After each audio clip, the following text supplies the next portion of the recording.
Thank you for watching Comcast. I'm Eric Lauber. Our guest this half hour is Jane Hurd, CEO of accessAbilities, a multi-county agency here in our region. Thank you for joining me, Jane. Thank you. Well, could you begin by describing accessAbilities and what the organization does? Yes, accessAbilities is a nonprofit organization that provides services to about 1,800 children, adults, and seniors in 3 counties, Armstrong, Indiana, and Westmoreland counties. We started out about a little over 50 years ago as United Cerebral Palsy of Western Pennsylvania. But we changed our name about 6 years ago because it seemed that a lot of people thought that we just provided services to people with cerebral palsy. And really, over those 50-some years, we've really broadened our services and provide services to people with all types of disabilities, children and adults. Our children's services, we have a variety in this early intervention program that we call First Steps. And that's geared towards children from birth to age 3. And it's really designed so that a child at that age who has some kind of a delay in their development can reach certain milestones by the time they turn 3 so that they're ready then to move into the school system. But once a child has been diagnosed as either having a disability, or if the parent or the physician recognizes that a child has a delay in their speech or some kind of physical mobility, then they may be eligible for some of our core services. And that would be physical, occupational speech therapy, nutrition and feeding therapies. We also have supports in the home. Everything's all in the home, by the way, where we have a developmental specialist that goes into the home and works on early learning development skills for that child so that they can pull all of this together. That whole team goes in. It can be maybe once a week, maybe every other week, and they might employ some other strategies like infant massage, sensory stimulation, positive behavioral support plans if a child has a behavior problem.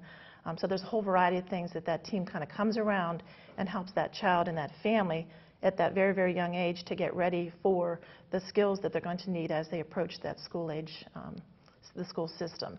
So it really, it's a program that really gets an early learning start for these children at that very young age. And then the sooner we can get them into the system, the better off that they're going to have an opportunity to be where they need to be developmentally. We're putting your name and contact information at the bottom of the screen so people will get in touch with you.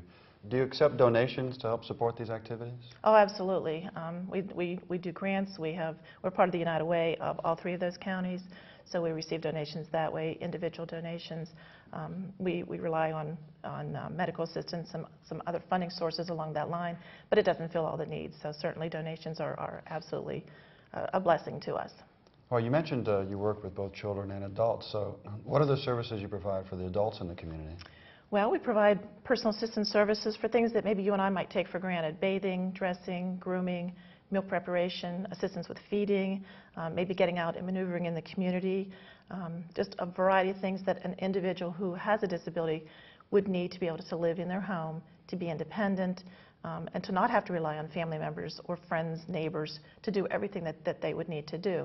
And like I said, they're things that we take for granted. So it's so important that they have these kind of opportunities to be able to have control over their lives and to make certain decisions for themselves.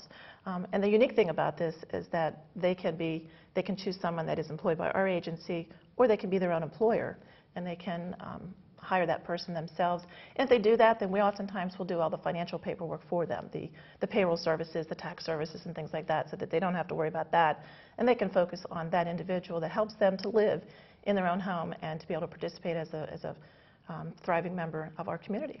Have the need for these services declined rapidly in the recent years? Is it steady? Is it Actually, still growing? no. Our agency has just grown tremendously over the last 20 years.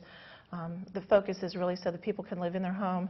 It's a much more friendly environment, certainly, than being in some kind of an institution. There's much more control over how they live their lives, and that's what's the important thing.